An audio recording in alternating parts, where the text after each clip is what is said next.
Hello you lovely lot and welcome to another video. My name's Katie and we're going to take a little look at some acrylic markers. This is part of a little ongoing series throughout the inky months to help you on your way should you wish to go for an Inktober challenge or take up any of the other inky type lists.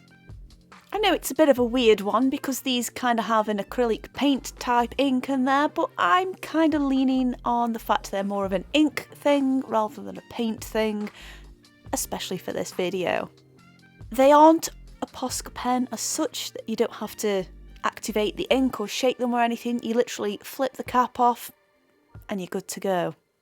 And I've kind of put them into three categories as well. So we have the Carin Deco brush and the Artline Deco Right, along with a couple of Faber-Castell white pens.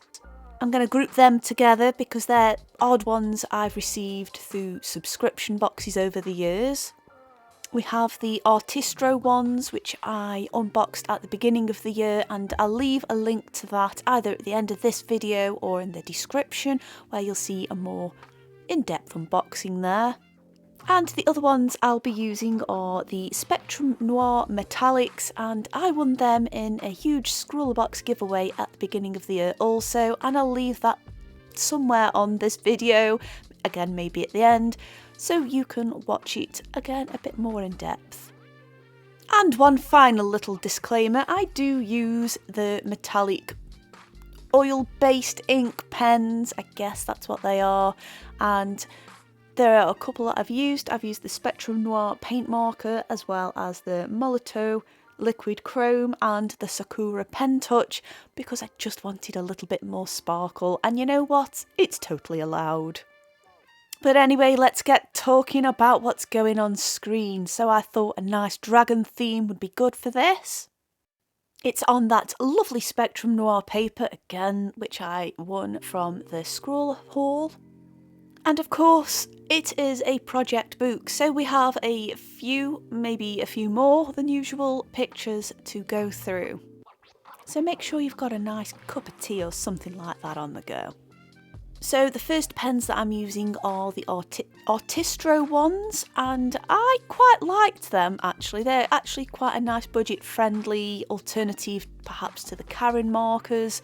They do a job. The metallics are okay, but the actual opaque colours I think are sort of winning out of the two there. However, I do use both types on this drawing because why not? I love the fact that there is a nice subtle opacity to it and all of the inks stand out pretty well, and if it doesn't with one coat, it definitely does with two, and I have found that across the mark with most of the pens I use in this video. As you can see, you've got the graphite outlining that I'd put there, and I do erase all of that and showcase them all at the end of the video.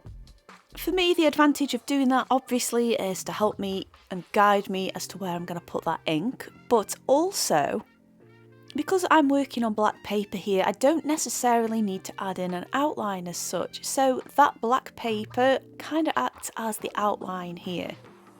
You could say I've made a stencil kind of work without having to use a stencil, for want of better description there. Now, I've found that using these pens in particular, again, getting that block of colour down and adding the details over the top does work best. I wait for each layer as well to dry, and I do highlight the importance of make sure your work is dry before you go over it in another layer. This will ensure that if you have to go over a layer more than once, you're not going to have a horrible streaky mess. However, for areas where you're going to be adding details in there, you're going to be able to kind of disguise that with those details you place over the top. And I guess to a certain extent, it's your call as to whether those details are going to cover that up enough or whether you need to give it another coat. But that's one of those things you kind of find out as you go along. I went for a very nice blue and bluey green colour scheme here for the dragon. I thought, seeing as it's on a black background, we can say that's the night time and the more subtle colours are coming through there. For the next dragon, I thought I would go for some nice autumnal tones. And that worked out great for the Spectrum Noir metallic paint markers that I have. They were very heavy on the gold, coppers and bronze tones, so I thought that would be a really good way to keep them all together there for the main body of the dragon. And it's kind of weird in a way actually looking at them now, as they don't actually appear to be as metallic as I originally thought they were. And whether that because of time and the fact they've just been stored in the pencil case for a few months, the mica-based material that makes them all shiny and sparkly has perhaps settled within the core of the pen, or maybe I just didn't pick up on that to begin with. I'm not sure, but they don't quite seem as sparkly as when I first used them, especially these gold, copper and bronze tones that I use for the main body here. However, that aside, they are incredibly opaque to work with, specifically the yellowy metal colours too. They only required really one coat, and when it came to doing the detail, as long as I didn't pick two similar colours, everything stood out really well. I find that these kinds of pens in general are actually really nice to just add highlights and details on there because of that opacity level. Are they a type of pen I use the most? Not really, no. And that's mainly because I like to use them on a black paper when I do use them. I don't think using them on white really brings the best out of them, to be honest. Any reflective properties within the metallic ones specifically, and that's throughout all of these pens I'm showcasing, it tends to be lost on the brightness of the background there. So I think if you're going to use them, at least personally, if I use them, it's always going to be on a very dark paper, if not a full black paper. Anyway, as you can see, I've adopted again that same stencil style. That's what I'm going to refer to it as for adding the details in there, taking care not to go over too many areas where I want those black lines to be. It's not going to be perfect, but that's okay. That's part of the charm of this material. As a contrast for this dragon's wings, I thought I would give them some fairy type wings, and the silver pens seem to work best there, and in a weird kind of way makes everything stand out because of that shininess. I love the fact they only needed one coat as well. I like the fact that these were just subtle enough to create some of those differences there without actually taking over the image. For this dragon, I am using all of the odds and ends that I've had from Scrawlrbox and Upcrate over the years, and that's when they've put in these paint-based markers in there. I've had some of these for coming up to nearly 3 years, and to be honest, they kind of work alright still. I mean, that's mainly down to the point I made earlier that I don't use these particular kinds of pens all that often. However, even if you don't use them much, they do store away quite nicely. At least the opaque ones do. The metallic ones, I guess those microparticles in there do settle, but I kind of guess they're going to rectify themselves when you use them a little bit more, if that makes sense. I love this yellow green by Artline. I love the fact it's pretty opaque on the first application, although I do go and give it a second coat. The canary yellow, on the other hand, it was okay. It did actually require quite a lot of coats to get it to a level of opacity that I was happy with. However, it did stand out all on its own with just one coat anyway on that black paper. So I guess you've got a little bit of choice and flexibility as to how yellow you want it. The Artline pens, which have a brush tip to them, are lovely to work. So this green one was great. However, the ones which either had a chisel tip or a bullet nib, I felt that they were a little bit scratchy and the ink wasn't quite flowing as much as I'd want it to. But it was no big deal, so to speak. That's just me nitpicking here. I still think they are quite good to use on the paper. I was even quite impressed by how well that metallic worked. I was thinking though that metallic red wasn't quite, I guess, red enough, so that was time to crack open the Karen pens, and they just added an additional tone to those reds I wanted to use on this dragon's eyebrows and beard, and you get what I mean. It's actually a bit of a weird dragon I've drawn on this page compared to all the others. It kind of reminds me of a 1980s dragon from a kids program, and I can't think for the life of me which one, or maybe a computer game I might have played on a Sega Master System back in the day. I think that, and combined with the colour scheme that I used, it just reeks of the 80s, but that's not a bad thing. One thing I started to do on here, which I'd not done with these pens before, especially the Karen ones, because I was just a little bit too precious about them, was to actually blend them on the paper. You do have to be quite quick about this, and I do have a couple more dragons in the video where I use this technique with the other pens, so I will discuss it a little bit more there, but I actually really like the juxtaposition of these blended colours next to these solid ones on the dragon. The white pen that was by Artline was a little bit lacklustre. I was a little bit disappointed that it didn't quite show up as much as I wanted it to.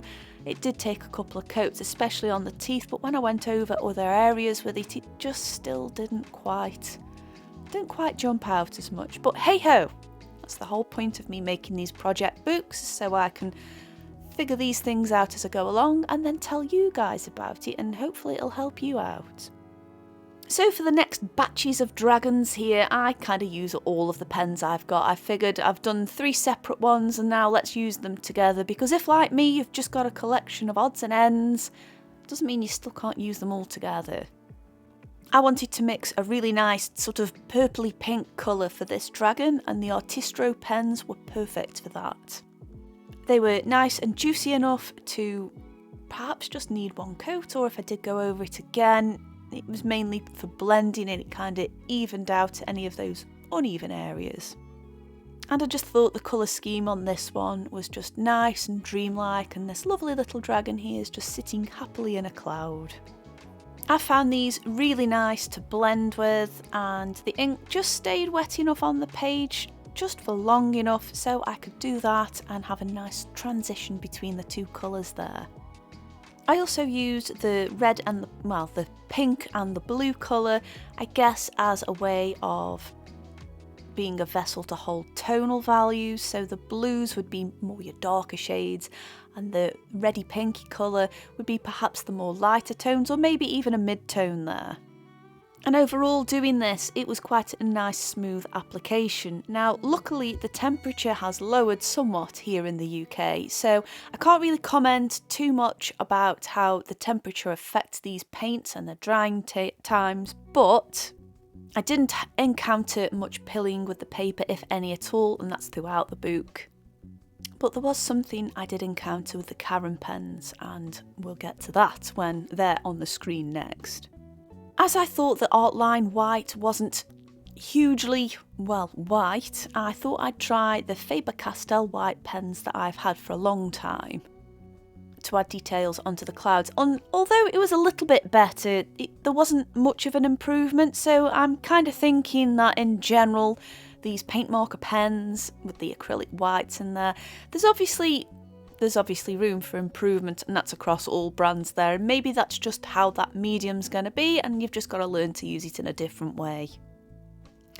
I should also mention I chose not to feature these particular pens in white for the white ink video because I wanted that particular video to have more line-based drawing, and I think with these pens, for me anyway, it just encourages me to fill in large areas, and I just don't think it would have fit in well. It wouldn't have been a fair comparison if I did it in a completely different style to the other rabbits there, just referencing back to that video. For the wings, I thought having that blue that I'd used on the body and having it transition into that bluey green would be just perfect and add a nice little level of contrast there. So for this dragon, I wanted a nice, sparkly, shiny gold ring in the background there, so that is when I whip out these paint pens. They're not the massively main feature of this video, but you know what? I guess really I should mention that they are included. As you can see on screen now, how much more they reflect the light than they did with the other Spectrum Noir pens I used. That's what I wanted to get here. I wanted this nice shiny texture, and then the dragon to, well, not be as shiny in the foreground. it made sense to me. I tend to find that sometimes these types of paint markers can be a little temperamental, and my advice there is when it starts feeling like it's running out, seriously, don't use it on large areas. It's okay for doing, I don't know, labels and writing and bit of line details, but if you're filling in a large area and it starts running out on you, just stop, otherwise you'll end up with a horrible streaky mess. And speaking of streaky messes, this is sort of at the stage where I was having a few issues with the Karen pens. Now don't get me wrong, I loved these when I had them in Scrollbox and I still do enjoy them now. However, I found with, and I wouldn't even say it was like a prolonged use, these didn't take a huge amount of time to draw or colour in for each video. I'd say I'd spent about 45 minutes tops. But I started encountering a few difficulties with these pens. I found that they were getting a little bit hard to blend, and also they were beginning to behave a little like they were running out, and I know they weren't running out because they have a clear barrel with the ink sloshing around inside. So my theory is that it was actually drying on the nib. I think the rate at which I was using the ink wasn't, well, it was actually quicker than the rate that the nib was filling up with the ink, and I think the residual ink on there was actually drying and just causing the application to be a bit of a challenge. I actually wanted this dragon to have more of a gradient type body with just the colours alone, but I had to rely on adding details and texture in there just to kind of, I suppose, cover up the mess it had made on that first application. And I also found that when I went over areas, so it's not as if I was going over areas where the paper was absorbing it, it had already got a layer over the top and I was still encountering those problems. To be honest, I'm not entirely sure how I'm going to rectify these pens. I don't particularly want to get rid of them because there's still a lot of life left in them, but I need to figure out a way of cleaning those nibs perhaps so they're not going to be so gunked up. But alas, it's not all doom and gloom. I actually do kind of quite like how this one came out with those textures on there. Again though, it just would have been nice to have had a gradient. I kept the wing design relatively simple. I just extended the red on the actual limb part and then just used yellow on the flappy part, and that kind of worked okay. But I'll be really honest, I was quite surprised at how those pens behaved. I didn't expect that to happen because they are really juicy when they are, and it's not as if I hadn't left them for a little while to sort of get the ink back in the nib again. I did. After I'd done this, I'd put them down and I still encountered the same problems. So yeah, it's a bit surprising and it's a bit weird as to why they went how they did. But overall, I still liked it. For this one, I just went with a nice, cool blue colour scheme, and I thought I would give this dragon some feathered type wings. For the main bulk of the feather, I used the Artistro white pen and then added some of the details on using the Artline one. But I also wanted to go a little bit extra with it, and I also used some of the silver Spectrum Noir markers to just add a bit of texture and have something to catch the light, because the silver ones were pretty good for the metallic level there. But I also wanted to take it a little bit further, and I got out the Molotow silver, well, it's liquid chrome pen, and it is so metallic, honestly. I keep forgetting just how silvery it is. And I do end up adding some additional details there. I began with blocking out the areas using the blue, and as you can see there, it doesn't clog, which the Karen ones did, so I'll stop referring to that again. But as you can see, there's definitely a difference as to how these are working here. I took advantage of the semi-opaque nature of the white pen and added some of the scale details in there, as well as adding that as the colour of this dragon's belly. I thought, seeing as this was a nice floaty flying dragon, I'd add scales to the belly as well, rather than adding segments, which I do on quite a lot of my dragons I draw. And I'm quite happy with the colour scheme I chose here. I'm getting nice winter vibes, which is a season I do enjoy and I am looking forward to. I thought I would add an orb to this dragon because, you know, dragons and orbs, they go together add in the comments below what dragons and orbs go together like in the comments, and we'll take it from there. But I thought using that Molotow silver pen again would just add a nice capture of light if you turn the page in a certain direction. One of the things I noticed about these paint pens or paint marker pens, it's difficult to describe what they are. But one of the things I did find with them was they were brilliant for drawing long flowing lines. And I think that's why they're quite popular, especially with calligraphers. I think they are brilliant for that. I mean, my handwriting is awful, but I can definitely see why they are popular and where the appeal is with them. Although I don't showcase this particular technique in this video, I have before, and again, I'll just leave, I might actually just put them all in a playlist so you've got them there to refer to.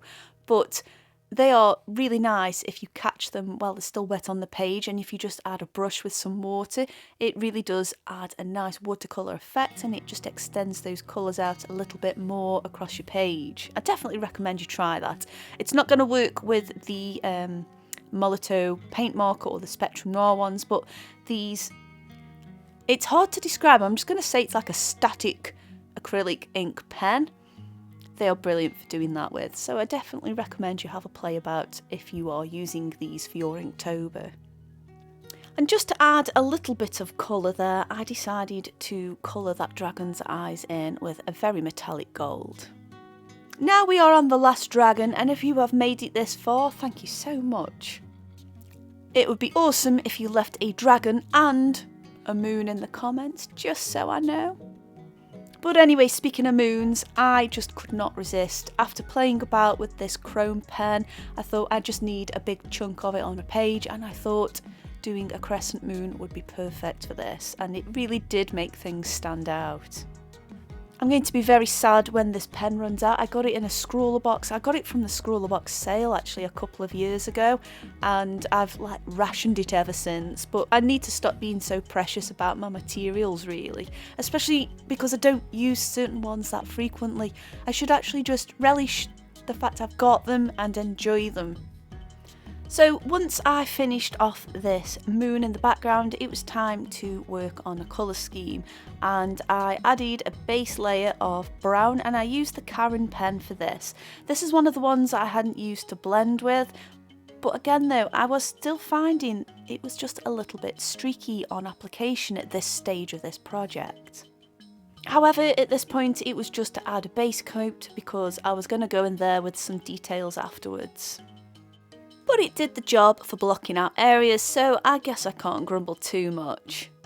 And again, the nib was just perfect for doing those long flowing lines, especially on the tail and on the wing details there. Again, I used one of the paint markers just to add a bit of embellishment and make things pop a little bit, and just encourage the eye to travel across the image a bit more. But continuing with the gold theme, I did revert back to the static paint pens there, and that was just great for adding those scale details on and just adding a bit of texture and movement in this piece. I actually was glad that I used these rather than the fluidy one which I just used. I tend to find when I use like your Posca type pump pens, if you're doing a lot of dot actions, it does actually aggravate the barrel sometimes, and that can cause unnecessary ink spillage and potentially ruining your work. So if you have the option to flit between these static paint markers rather than using the push action ones, I would definitely use the static ones for dotting details there. No oopsies. I used the burnished copper metallic pen, which just doesn't look hugely metallic right now, for the flappy bits of the wings, and I thought that matched up really nicely. It added enough contrast but wasn't too obnoxious about it. And I used again another similar toned but obviously different enough to stand out, just to add a few highlights on those wings there, and I think it tied it all together really nicely. So let's have a little look through what is in this week's project book. Now, I'll be honest with you, this blue dragon was my favourite one. However, I do love them all and how they all came out. They are very much like a motif or a logo, perhaps, just with this technique I've used. And although I have additionally added a few of the pump paint pens in there, again that's just for embellishment, I still think that these have good value and are just as valid to use in your Inktober project yourselves. The playlist is on screen right now if you want to catch up with the other ones, as well as another video I think you'll like. But in the meantime, I want to say thank you so much for watching. I do hope you found this helpful and that you've enjoyed it. And I will see you lovely lot soon for another video. Bye!